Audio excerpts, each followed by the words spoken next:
Unaccompanied solos are a challenge for the performer because there's no support from a pianist or from an orchestra. You're just on your own. It's a challenge for anyone.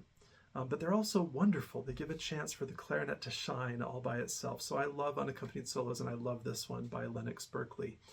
Today we're talking about the first movement. I will do follow-up videos for movements 2 and 3 as well. Let's start right at the top. We look at measure 1, we see it's piano. We see that it's in the altissimo range. That can be scary for anyone to have to contemplate starting a note with no support from anyone else on a piano dynamic in the altissimo register. But if you support properly, if you're flexing those stomach muscles, you should be able to get those first few notes just to sail out without hardly any effort at all, except for that extra flexing down here. Yeah, the first two notes just sailed right out. So, but I'm going to show you another way to do it, which is sort of fun. It's using alternate fingerings. I love alternate fingerings, especially if they make my life easier. So for these first two notes, here are the alternate fingerings I like to use. There's normal high E. I'm going to show you my alternate fingering, which is instead of venting here like we normally do for the altissimo register, we're going to cover that hole and we're going to vent the thumb hole. We're just going to lift up our thumb. We'll keep the register key down, but you're going to lift the thumb off the hole. That's your high E alternate fingering. And then to go to C sharp, it's super easy. All you do, you keep everything the same and you just add these 3 fingers. That's it.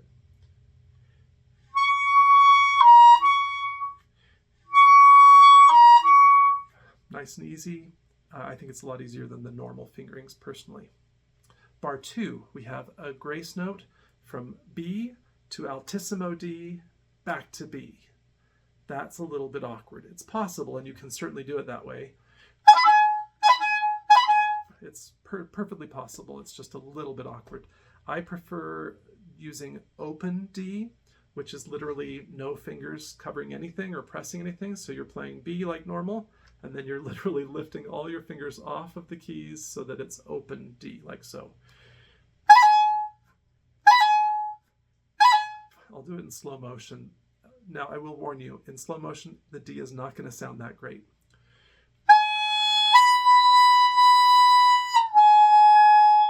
It's slightly out of tune. It's not the best tone in the world, but this is a grace note and it's fast, and if you're supporting properly, it should sound pretty real. Works. One more thing about measure 1, it's really important that you already have the note in your head. So if you're performing this as a first piece on a recital, or if it's the only piece you're performing on a recital, backstage, make sure you go,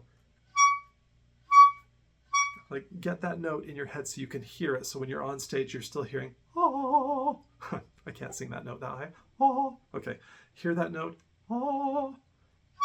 And then it tends to come out a little easier because it's already in your ear. I just want to mention measure 5. 5 on beat 2, you can see there's a 5 tuplet right there. So when I see a 5 tuplet, I want to play it like a 5 tuplet, meaning that it's 5 perfectly spaced notes.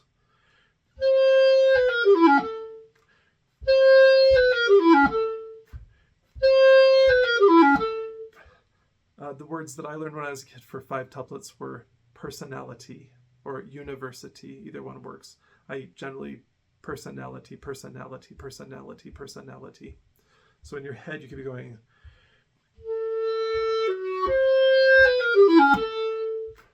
dee da dee, personality, ba da dee, just to have those nice even 5 tuplets. Otherwise, it might end up sounding like this.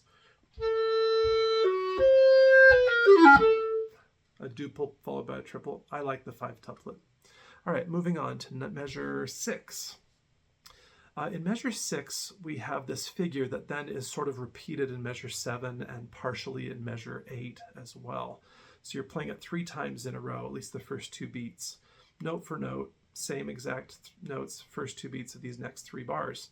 And so I would recommend using the sliver key E flat for a couple of reasons. The passage that you're playing is chromatic.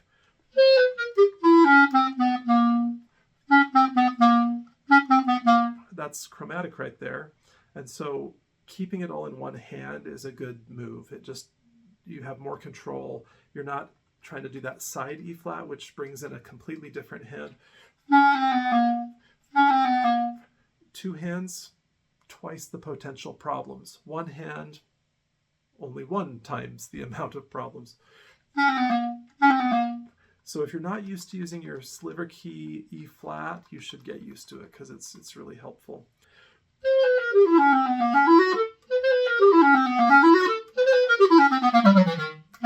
So there we have that. You can see I used it every time, the sliver key. It kept all the business in my left hand, and I didn't even bring my right hand into it all. In fact, let me do that again, and I'll sort of exaggerate my right hand going away.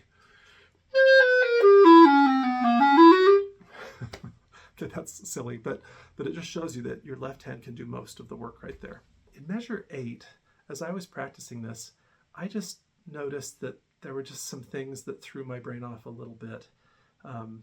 Nothing major, but the last 4 or 5 notes of the measure. Then you have to go to the C sharp in the next bar. At first I probably played the F sharp on the left. That's just my preferred F sharp, so I probably did that. But then I realized, I've got to get to the C sharp on the left for the very next measure. And yes, there's a rest, so there's time to do that. There's plenty of time to do that. However, I really like the idea of keeping all of the energy and all of the busyness in one hand. So those last 4 notes, B flat, C, G, and F sharp, just keep them in the right hand. And plus, there's the added benefit of just the easiness of your brain saying one finger, the next finger, the next finger, the next finger. There's just something nice about that. So you're going along, you're playing all this stuff.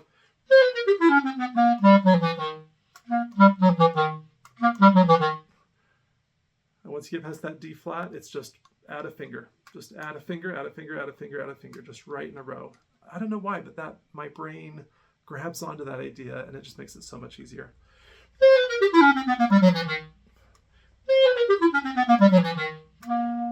I just like doing it that way. All right, measure 12, we've got these grace notes right at the start. I want to make sure that when I was practicing this, I found that sometimes between the last note of the previous measure and the first note of these grace notes, it just sounded a little bit smeary or blurry. I'll see if I can replicate what I was encountering when I first started practicing this.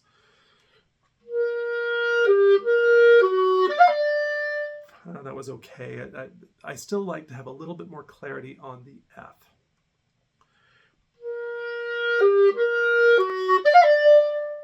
I just think it sounds cleaner and nice. I want to hear both those grace notes really cleanly.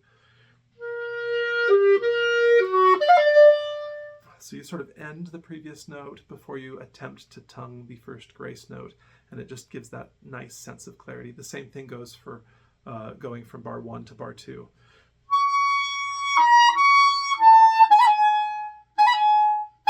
We want to have a nice, clean, crisp articulation on the first grace note of bar 2 as well. Measure 19, it says più vivo. What does that really mean? Più is more and vivo is life. And so the question is, I always think about this when I try to be literal about these tempo markings. Più vivo, more lively, more life. So does that mean a faster tempo?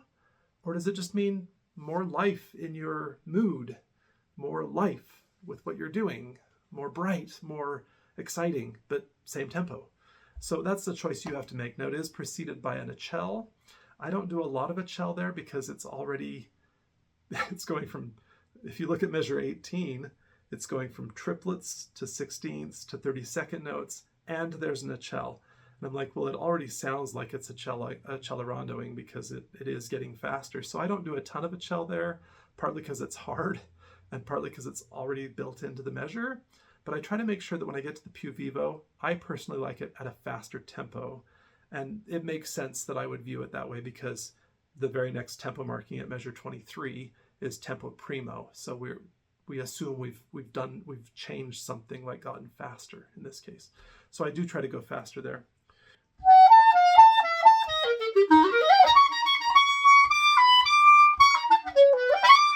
So yeah, I'm trying to pick up the tempo there.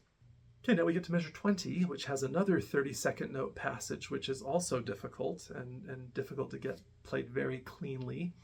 One of the tips and tricks I would give you here is simply to use the alternate B flat fingering, because the alternate 1 and 1, it's called 1 and 1, 1 and 1.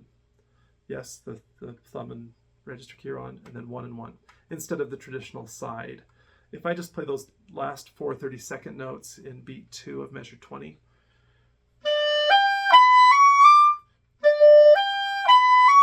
that's using all normal fingerings, and you can see it's a little bit awkward. I'm exaggerating, of course, but it is a little bit awkward. So use 1 and 1, it's a lot easier.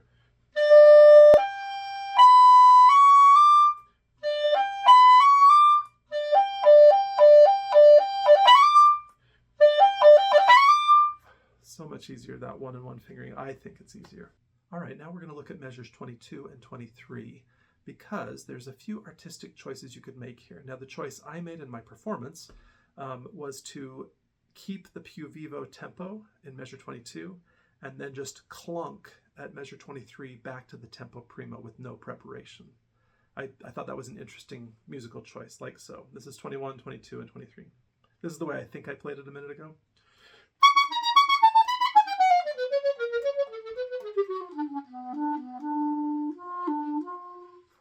I think that's what I did. But you could make some other choices. For instance, why not put in a caesura between 22 and 23? That might be cool.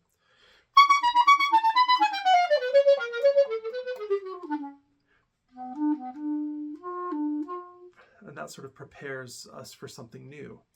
Or do a retard in measure 22 and just let the retard take you down to the slower tempo.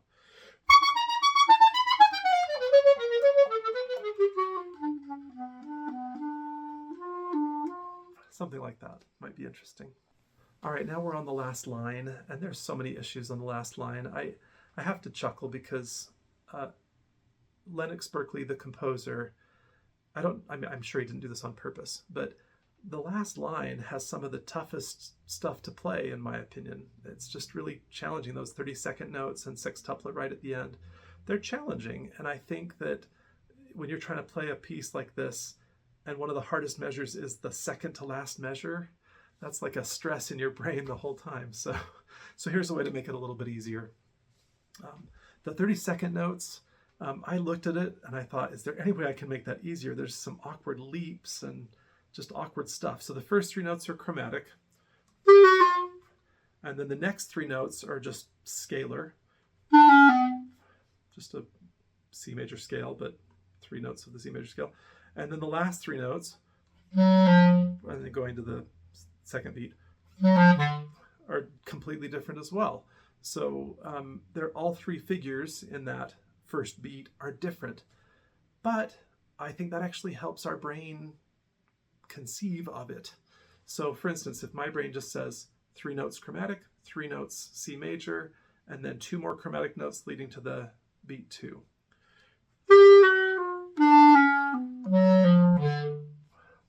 My brain can package it in that neat little packaging. 3 notes, 3 notes, 2 notes leading to the next beat. I'm not going to change the rhythm. It's still 8 30-second notes.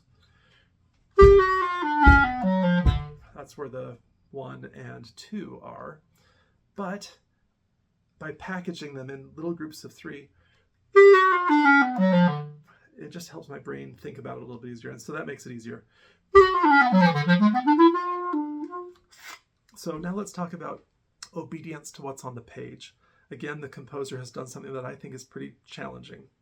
In the second to last measure, we've got a poco a cell through 30-second notes and a sextuplet, and then a tempo on beat 3. So, it's poco a cell, poco meaning little. So it's not a huge a cell. But again, what does that mean? Should the sextuplet be slightly faster than we expect? Something like that, maybe. I chose to not do much at all because I feel like it's sort of written in. So I just like it the way it is, really.